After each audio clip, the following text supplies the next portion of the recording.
Hello friends, आज हम discuss करेंगे जीके जीएस के मोस्ट इम्पोर्टेंट प्रैक्टिस सेट तथा इससे संबंधित जितने भी फैक्ट बन सकते हैं तो हम पूरा डिस्कस करेंगे। तो आप वीडियो में लास्ट तक बने रहें। आज ये 25वां वीडियो है। अगर आप 24 तक वीडियो नहीं देखे हैं तो आप प्लेलिस्ट में जाके देख लीजिएगा। आप किसी भी एग्जाम की तैयारी कर रहे हैं जैसे MP police, MP SI, UP PCS, UP PSC, सभी एग्जाम के लिए मोस्ट इम्पोर्टेंट होगा। तो एसएससी की किसी भी एग्जाम की तैयारी कर रहे हैं, RRB, NTPC, RRB group D, तो आपके लिए मोस्ट इंपॉर्टेंट होगा। तो देखते हैं फर्स्ट क्वेश्चन से। कोहिमा निम्न की राजधानी है। तो ऑप्शन दिया गया है अरुणाचल प्रदेश, सिक्किम, मेघालय, नागालैंड। तो इसका सही आंसर हो जाएगा, किसकी राजधानी हो जाएगी कोहिमा? तो नागालैंड। तो आपको याद रखना है कि कोहिमा नागालैंड की राजधानी हो जाती है। और बात कर लेते हैं कि और ऑप्शन में क्या क्या दिया गया है। तो अरुणाचल प्रदेश, तो अरुणाचल प्रदेश की कैपिटल हो जाती है ईटानगर। तो आपको ध्यान रखना है कि अरुणाचल प्रदेश की कैपिटल होती है ईटानगर। इसके बाद नेक्स्ट क्वेश्चन पूछा जाता है सिक्किम, तो सिक्किम की कैपिटल हो जाती है गंगटोक। तो आपको ध्यान रखना है। और मेघालय की हो जाती है शिलोंग। तो इतना क्वेश्चन आपको याद रखना है। इसके बाद बात कर लेते हैं नेक्स्ट क्वेश्चन की। तो नेक्स्ट क्वेश्चन देख लीजिएगा। वे कौन सी भारतीय महिला क्रिकेट खिलाड़ी मार्लीबोन क्रिकेट क्लब की मानद आजीवन सदस्यता के रूप में शामिल की जाने वाली हैं? ऑप्शन दिया गया है स्मृति मंधाना, अंजुम चोपड़ा, मिताली राज, पूनम राउत। तो इसका सही आंसर हो जाएगा अंजुम चोपड़ा। तो आपको ध्यान रखना है कि अंजुम चोपड़ा हो जाएगा इसका सही आंसर। और अगर बात कर लें कि और क्रिकेट कौन कंडक्ट कराता है, तो भारत क्रिकेट कंडक्ट कराता है बीसीसीआई। तो बीसीसीआई एक बोर्ड होती है जो कि भारत में, इंडिया में क्रिकेट कंडक्ट कराती है। और अगर वर्ल्ड लेवल में बात करें तो आईसीसी कराती है। तो बीसीसीआई का फुल फॉर्म होता है board of control for cricket. तो आपको ध्यान रखना है क्रिकेट इन इंडिया, जिसकी स्थापना पूछी जाती है आपसे। फुल फॉर्म बहुत कम पूछा जाता है, इसकी स्थापना पूछी जाती है। तो स्थापना आपको याद रखना है कि 1928 में इसकी स्थापना हुई थी। तथा इसके बाद बात करें कि इसके अध्यक्ष कौन हो जाएंगे, तो इसके अध्यक्ष हो जाएंगे सौरभ गांगुली। तो आपको ध्यान रखना है कि अध्यक्ष हो जाएंगे सौरभ गांगुली। और अगर सचिव की बात करें तो सचिव हो जाएंगे जय शाह, जो कि अमित शाह के पुत्र है। तो आपको ध्यान रखना है कि जय शाह हो जाएंगे सचिव। तो ये आपको ध्यान रखना है।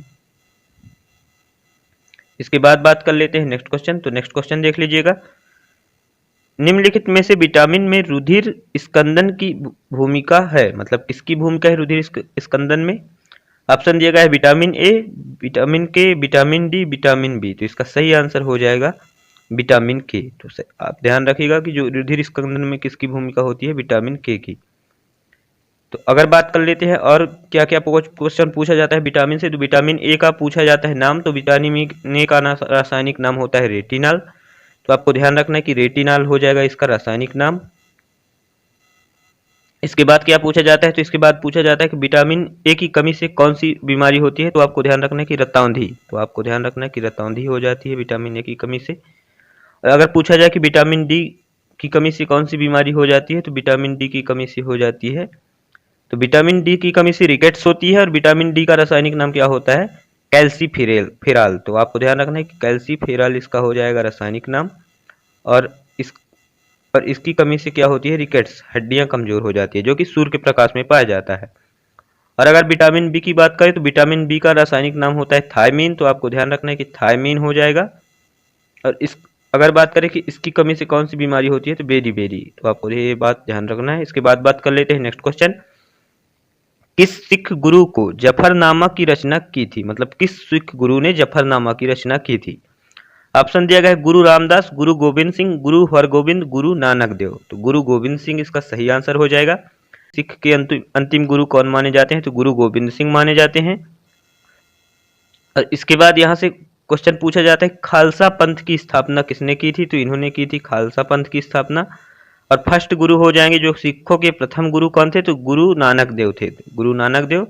और सेकंड गुरु पूछे जाए तो गुरु अंगद देव, जिन्होंने क्या की थी? तो जिन्होंने लंगर प्रथा का शुभारंभ किया था। मैं आपको इसके पिछले वीडियो में पूरा सिख गुरु मतलब सिख गुरु से जितने क्वेश्चन बन सकते हैं उनको कराया हूं, तो आप पीछे वाला वीडियो देख लीजिएगा। इसके बाद बात कर लेते हैं नेक्स्ट क्वेश्चन।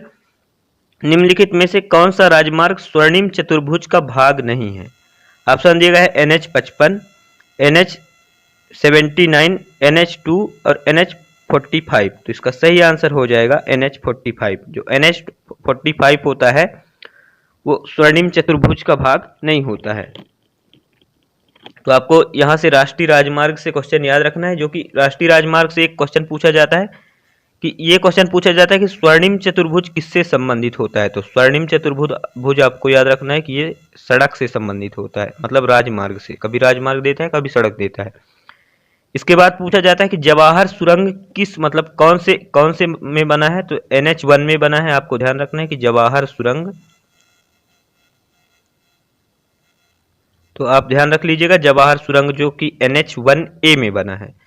इसके बाद अगर पूछा जाए कि भारत का सबसे लंबा सड़क कौन सा है, तो भारत का सबसे लंबा सड़क हो जाएगा NH47A। तो आपको ध्यान रखना है कि NH47A भारत का सबसे लंबा सड़क हो जाएगा। मतलब इसके बाद पूछा जाता है कि सबसे छोटी कौन होती है, तो वो कहाँ तक जाती है। तो एर्नाकुलम से कोच्चि बंदरगाह तक। तो आपको ध्यान रखना है कि एर्नाकुलम से कोच्चि बंदरगाह तक जाती है सबसे छोटी सड़क जो होती है। इसके बाद बात कर लेते हैं नेक्स्ट क्वेश्चन। तो नेक्स्ट क्वेश्चन देख लीजिएगा, निम्नलिखित में से कौन सा जिला मालवा क्षेत्र में नहीं आता है। तो ऑप्शन दिया गया है शाजापुर, मंडला, देवास, रतलाम। तो इसका सही आंसर हो जाएगा मंडला। तो मंडला जिला जो होता है वो किस में नहीं आता है, तो मालवा क्षेत्र में नहीं आता है। इसके बाद ये जो शाजापुर, देवास और रतलाम होते हैं मंडला क्षेत्र में आते हैं। तो यहाँ से आप याद रख लीजिएगा। और MP में, मध्य प्रदेश में जिलों की बात करें तो मध्य प्रदेश में 52 जिले हैं। तो आपको ध्यान रखना है कि 52 जिले हो जाएंगे। और जनसंख्या में प्रथम जिला हो जाएगा, सबसे बड़ा जिला हो जाएगा जनसंख्या की दृष्टि से बात करें तो इंदौर हो जाएगा। और अगर बात करें कि क्षेत्रफल की दृष्टि से सबसे बड़ा जिला कौन सा हो जाएगा, क्षेत्रफल की दृष्टि से सबसे बड़ा हो जाएगा छिंदवाड़ा। तो आपको ध्यान रखना है। और अगर बात करें कि मध्य प्रदेश में 51वां जिला कौन सा है, तो 51वां जिला कौन सा बना है, जो कि अगर मालवा। तो आपको ध्यान रखना है कि अगर मालवा हो जाएगा। और ये किस जिले से पृथक होकर बना है, ये क्वेश्चन पूछा जाता है। तो आपको ध्यान रखना है कि शाजापुर से पृथक होकर बना है। और एक क्वेश्चन पूछा जाता है कि 52वां जिला कौन बना है। तो मध्य प्रदेश का 52वां जिला बना है निमाड़ी। तो आप ध्यान रखेंगे कि निमाड़ी जिला हो जाएगा, जो कि किस जिले से पृथक होकर बना है, तो टीकमगढ़ जिले से। तो आपको ध्यान रखना है कि टीकमगढ़ जिले से पृथक होकर बना है। और कब बना है, 1 अक्टूबर 2018 को। तो आपको इतना क्वेश्चन यहाँ से याद रखना है। इसके बाद बात कर लेते हैं नेक्स्ट क्वेश्चन, निम्नलिखित में से कौन हाउस ऑफ एल्डर्स कहा जाता है। तो मतलब हाउस ऑफ एल्डर्स कौन कहा जाता है, विधानसभा, ग्राम सभा, राज्यसभा, लोकसभा। तो जो एल्डर्स कौन होता है, राज्यसभा होता है। तो आपको ध्यान रखना है कि राज्यसभा। और राज्यसभा का अध्यक्ष कौन होता है, तो राज्यसभा का अध्यक्ष होता है भारत का उपराष्ट्रपति। तो आपसे यहाँ से भी क्वेश्चन पूछा जाता है, तो आपको याद रखना है कि उपराष्ट्रपति होता है राज्यसभा का अध्यक्ष। इसके बाद अगर पूछा जाता है विधानसभा, तो विधानसभा जो राज्य में होती है उसे विधानसभा कहते हैं। और विधानसभा में जो अगर पूछा जाए कि विधानसभा में चुनाव लड़ने के लिए, जैसे मुख्यमंत्री का चुनाव लड़ने के लिए, विधायक का चुनाव लड़ने के लिए न्यूनतम आयु सीमा पूछी जाती है। तो आपको ध्यान रखना है 25 वर्ष होती है। और अगर लोकसभा में पूछा जाए सांसद के लिए, तो सांसद के लिए होती है 25 साल। और अगर पूछा जाए उप राष्ट्रपति के लिए, तो राष्ट्रपति के लिए होती है 35 साल। और राज्यपाल के लिए भी 35 साल। और राज्यसभा के लिए होती है 30 साल न्यूनतम आयु सीमा। तो आपको यहाँ से इतना क्वेश्चन याद रखना है। इसके बाद बात कर लेते हैं नेक्स्ट क्वेश्चन। तो नेक्स्ट क्वेश्चन देख लीजिएगा, इलाहाबाद में त्रिवेणी संगम किन नदियों के संगम स्थल पर है। मतलब कौन से माना जाता है, यमुना, सतलज, ब्यास, रावी, गंगा, रावी, ब्यास, सतलज, यमुना, ब्रह्मपुत्र, गंगा, यमुना, सरस्वती। तो इसका सही आंसर हो जाएगा गंगा, यमुना, सरस्वती। तो आपको ध्यान रखना है कि जो गंगा, यमुना, सरस्वती इसकी मतलब इस नदियों जब मिलती हैं तो त्रिवेणी संगम बनता है। कहाँ पे बनता है, इलाहाबाद, जिसका अभी करंट में नाम क्या है, प्रयागराज। तो अगर पूछा जाए कि नदियों से भारत की सबसे लंबी कौन सी नदी होती है, तो आपको ध्यान रखना है कि भारत की सबसे लंबी नदी हो जाएगी गंगा नदी। तो जो कि गंगा नदी कौन कौन सी नदी से निकलती है, तो अलकनंदा प्लस भागीरथी। तो अलकनंदा प्लस भागीरथी मिलके क्या बन जाती है, गंगा नदी बन जाती है। और अगर पूछे जाए कि प्रवाह की दृष्टि से भारत में बहने वाली सबसे लंबी नदी कौन सी होती है, तो भारत में बहने वाली सबसे नदी होती है ब्रह्मपुत्र। तो आपको ध्यान रखना है कि ब्रह्मपुत्र हो जाएगी। अगर मध्य प्रदेश की सबसे लंबी पूछे तो मध्य प्रदेश की सबसे लंबी नदी हो जाती है नर्मदा। और ब्रह्मपुत्र की लंबाई लगभग 2900 किलोमीटर है। और इसके बाद और क्वेश्चन पूछा जाता है कि ये जो गंगा नदी कहाँ गिरती है, तो गंगा नदी बंगाल की खाड़ी में गिरती है। तो आपको याद रखना है कि बंगाल की खाड़ी हो जाएगा इसका सही आंसर। और जब गंगा और ब्रह्मपुत्र दोनों नदी मिल जाती हैं तो क्या बनाती हैं, तो ये क्वेश्चन पूछा जाता है। तो इन दोनों नदियों को मिला के क्या कहा जाता है, मेघना कहा जाता है। तो आपको ध्यान रखना है कि जो ये बांग्लादेश में मिलती है इसको कहा जाता है मेघना। ये कई बार पूछा गया है, तो आपको ध्यान रखना है। और गंगा नदी को किस नाम से जाना जाता है बांग्लादेश में? तो गंगा नदी को जाना जाता है पद्मा के नाम से, और ब्रह्मपुत्र को किस नाम से जाना जाता है? जमुना के नाम से। तो आपको ये भी ध्यान रखना है, ये कई बार पूछा जाता है। इसके बाद बात कर लेते हैं नेक्स्ट क्वेश्चन। तो नेक्स्ट क्वेश्चन देख लीजिएगा, भारतीय राज्य में प्रत्येक वर्ष दिसंबर में हॉर्नबिल महोत्सव मनाया जाता है। कब, कहाँ मनाया जाता है? अरुणाचल प्रदेश, सिक्किम, मेघालय, नागालैंड। इसका सही आंसर हो जाएगा नागालैंड। तो हॉर्नबिल उत्सव कहाँ मनाया जाता है? नागालैंड में। तो आपको ध्यान रखना है कि नागालैंड इसका सही आंसर हो जाएगा। इसके बाद बात कर लेते हैं और क्या क्वेश्चन पूछा जाता है। अरुणाचल प्रदेश, तो कैपिटल देख लीजिए, अरुणाचल प्रदेश की कैपिटल हो जाएगी ईटानगर, सिक्किम की राजधानी होती है गंगटोक, और मेघालय की राजधानी हो जाएंगी शिलांग, और नागालैंड की राजधानी होती है कोहिमा। तो आपको ध्यान रखना है। इसके बाद बात कर लेते हैं नेक्स्ट क्वेश्चन, भीमबेटका की गुफाएं और आश्रय एक स्थल है, कौन सा स्थल है? तो यूनेस्को की विश्व धरोहर में शामिल है। जो भीमबेटका की गुफाएं हैं वो किस में शामिल है? यूनेस्को की विश्व धरोहर में शामिल है। तो आपको ध्यान रखना है, यहाँ से 2-3 क्वेश्चन पूछे जाते हैं। एक तो ये यूनेस्को की विश्व धरोहर में कब शामिल हुई थी, तो ये पूछा जाता है। तो कब शामिल हुई थी आपको बताना है कमेंट बॉक्स में, जो कि 2003 में शामिल हुई थी। तो आपको ध्यान रखना है कि 2003 में इसको यूनेस्को में शामिल किया गया था। और इसके बाद पूछा जाता है कि इसकी खोज कब हुई थी, तो इसकी खोज हुई थी 1957-58 में। तो 1957-58 में इसकी खोज हुई थी। इसके बाद और क्या क्वेश्चन पूछा जाता है, जो मध्य प्रदेश में मतलब मध्य प्रदेश में कौन कौन यूनेस्को की विश्व धरोहर में शामिल है? तो अभी करंट में दो ऐसे स्मारक हैं जिनको विश्व धरोहर में शामिल किया गया है। तो आपको ध्यान रखना है, एक क्या हो जाएगा? ग्वालियर, तो ग्वालियर का किला हो जाएगा ग्वालियर, और एक हो जाएगा ओरछा। तो आपको ध्यान रखना है, ये दो अभी यूनेस्को में शामिल किए गए हैं। यहाँ से क्वेश्चन बनने का बहुत ज्यादा चांस है। तो आपको ध्यान रखना है ग्वालियर और ओरछा। इसके बाद बात कर लेते हैं, महात्मा गांधी राष्ट्रीय समुद्री उद्यान स्थित है।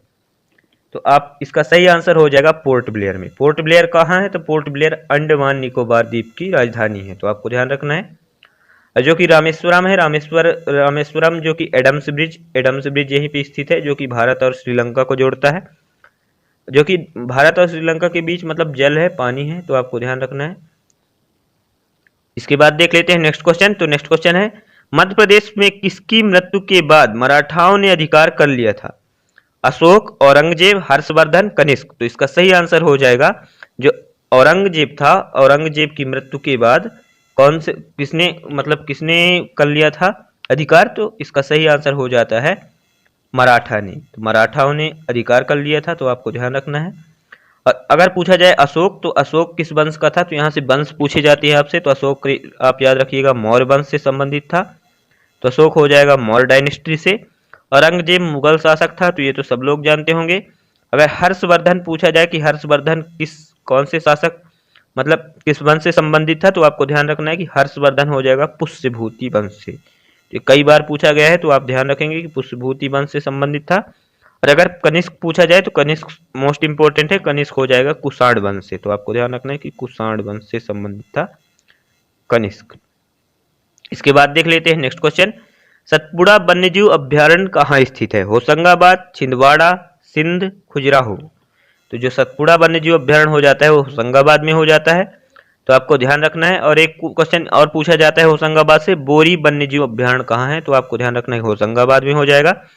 खजुराहो में नृत्य समारोह किया जाता है, जो कि 1976 से नृत्य समारोह यहाँ पे किया जाता है। तो ये क्वेश्चन कई बार सन पूछा जाता है। तो आप ध्यान रखेंगे छिंदवाड़ा जो कि मध्य प्रदेश का क्षेत्रफल की दृष्टि से सबसे बड़ा जिला है। तो आप ध्यान रखेंगे कि सबसे बड़ा जिला है, जो कि अपन पीछे बात कर चुके हैं। इसके बाद बात कर लेते हैं नेक्स्ट क्वेश्चन, किसी राज्य के राज्यपाल को इसके द्वारा नियुक्त किया जाता है? तो आप ध्यान रखेंगे पॉलिटी का क्वेश्चन है, राष्ट्रपति द्वारा नियुक्त किया जाता है। और ये क्वेश्चन पूछा जाता है कि राज्यपाल कौन से अनुच्छेद में दिया गया है? तो राष्ट्रपति का अनुच्छेद कई बार पूछा गया है। तो आपको ध्यान रखना है कि राष्ट्रपति 52 अनुच्छेद में दिया गया है। और अगर राज्यपाल की बात करें तो राज्यपाल 153 अनुच्छेद में दिया गया है। तो यहाँ से अनुच्छेद पूछे जाते हैं। तो आपको ध्यान रखना है कि 153वें अनुच्छेद में दिया गया है। और राष्ट्रपति राज्यपाल की नियुक्ति करेगा, यह 155 अनुच्छेद में दिया गया है। तो 155वें में क्या दिया गया है कि राज्यपाल की नियुक्ति राष्ट्रपति करेगा। इसके बाद पूछा जाता है कि राज्यपाल का कार्यकाल कितना होता है? तो राज्यपाल का कार्यकाल 5 वर्ष। आपको ध्यान रखना है कि 5 वर्ष होता है।